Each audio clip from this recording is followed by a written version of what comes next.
बीसवीं सदी के प्रथमाचार्य चार चक्रवर्ती आचार्य श्री शांत सागर जी महाराज की गुरु परंपरा में महान महान आचार्य हुए, जिनमें कुंतु सागर आचार्य ऐना प्रदर्शन वाले, जिन्होंने संस्कृत के लगभग 40 ग्रंथ लिखे, और सुधर्म सागर जी महाराज, जिन्होंने संस्कृत में बहुत सारी रचनाओं का निर्माण किया। उसी परंपरा में हमारी आर्यिका माताएं, जिन्होंने आगम के क्षेत्र में बहुत सारे काम किए, जिनमें प्रथम गणनी प्रमुख आर्यिका ज्ञानमती माता जी, गणनी आर्यिका सुपार्श्वमती माता जी,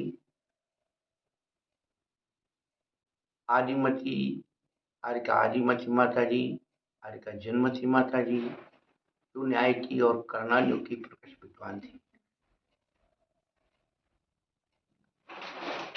आर्यिका ज्ञानमती माता जी, आर्यिका सुपार्श्वमती माता जी, ये आचार्य वीर सागर महाराज की शिष्याएं थी है। और लेकिन आचार्य शिव सागर महाराज की जो शिष्याएं, उनमें जन्मती, आदिमती, ये न्याय की विदुषी, कर्णालियों की विदुषी आर्यिकाएं हुई। उसी श्रृंखला में आचार्य शिव सागर जी महाराज की शिष्या आर्यिका विशुद्धमती माता जी, जो कि सतना वाली कही जाती थी, लेकिन उनका जीवन चरित्र घटनाओं से घटित होकर वह सागर के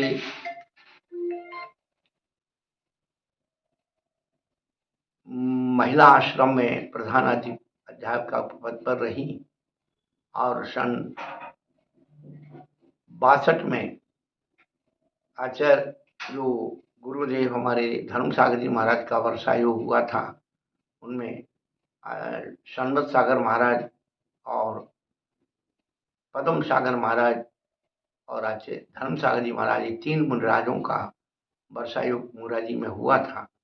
उनकी प्रवचनों से प्रभावित होकर पहले उनका नाम जो सुमित्राबाई था, अन्य प्रकार की मान्यता से ग्रसित थी, लेकिन उनकी प्रवचनों से प्रभावित होकर और उन्होंने भारत देश के मूर्धन्य विद्वान पन्नालाल साहित्याचार्य, उनसे उन्होंने धार्मिक शिक्षाओं को ग्रहण किया था, लेकिन गुरुदेव के प्रवचन आदि से चर्या से प्रभावित होकर उनके मन में विरक्ति का भाव आया, और उन्होंने पन्नालाल साहित्याचार्य से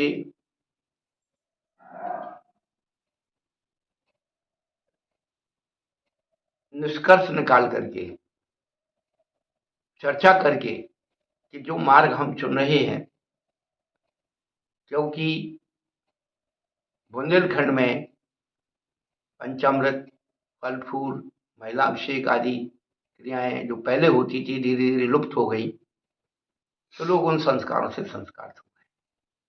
तब सुमित्राबाई ने पंडित जी से परामर्श किया।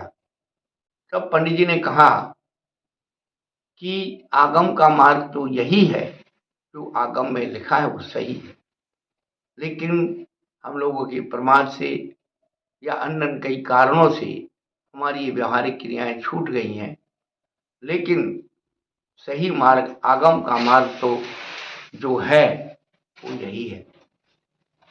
उनके अंदर आगम पर श्रद्धा हुई, और उन्होंने मोक्ष सप्तमी के दिन पपौरा जी में और सन 64 में आर्य का व्रत ग्रहण करके और आगम का अध्ययन किया। उनके शिक्षा गुरु, विद्या गुरु आचार्य कल्प सागर जी महाराज, जिनके साथ में रहकर उन्होंने आगम सिद्धांत का और भी परिपक्व अध्ययन किया। फिर आगे चल कर के जिन्होंने तिल्लोपनिषद जैसे ग्रंथ, उनका व्यवस्थित संपादन, लोकसार, सिद्धांतार, दीपक आदि आगम ग्रंथों को उन्होंने विश्लेषित कर जन जन के पढ़ने योग्य बनाया। उसी के साथ ही जनोपयोगी साहित्य का सृजन करके लोगों के अंदर धर्म चेतना का जागरण किया। ऐसी आर्यिका विशुद्धमती माताजी, जिन्होंने अपने अंत समय में गणयार्का सुपार्श्वमती माताजी के सानिध्य में दरियावद में सल्लेखना को ग्रहण कर अपने संयोग जीवन के फल को उन्होंने प्राप्त किया। आज उनका ये समाधि दिवस उनके चाहने वाले, उनको स्मृत करने वाले लोग उनकी स्मृति में हर वर्ष डॉक्टर ज्योति बाबू जो सुखाड़िया विश्वविद्यालय उदयपुर के प्राकृतिक विभाग के अध्यक्ष हैं, उनके सानिध्य में प्रतिवर्ष मनाया जाता है। उसे साहित्य संबंध या उनके व्यक्तित्व से जुड़े व्यक्तित्व लोग उनको, माताजी को याद करके उनके जीवन को विश्लेषित करते हैं। तो महापुरुषों के जीवन चरित्र को स्मृत करने से उनकी छवि है, उनका ज्ञान है, हमारे जीवन में अवतरित होता है। आज विशुद्धमती आर्यिका विशुद्धमती माताजी का समाधि दिवस हम सबके लिए प्रेरणा स्रोत बने। आगम सिद्धांत और मौलिक व्यवस्थाओं के प्रति दृढ़ बने, ऐसी मंगल कामना है। ओम शांति। इस कार्यक्रम में उनके जीवन के चरित्र से जुड़ने वाले लोग, जो उनसे साक्षात परिचित रहे हैं, कुछ निकटतम उनके संबंधी रहे हैं, तो ऐसे भिलाई से सुषमा जी और इंदौर से मारोरा परिवार सुरेश चंद जी आदि जो जुड़ेंगे और उनके सानिध्य में और उनके निर्देशन में बहुत सारी उनकी विनयांजलि श्रद्धांजलि सभा होगी। ओम शांति।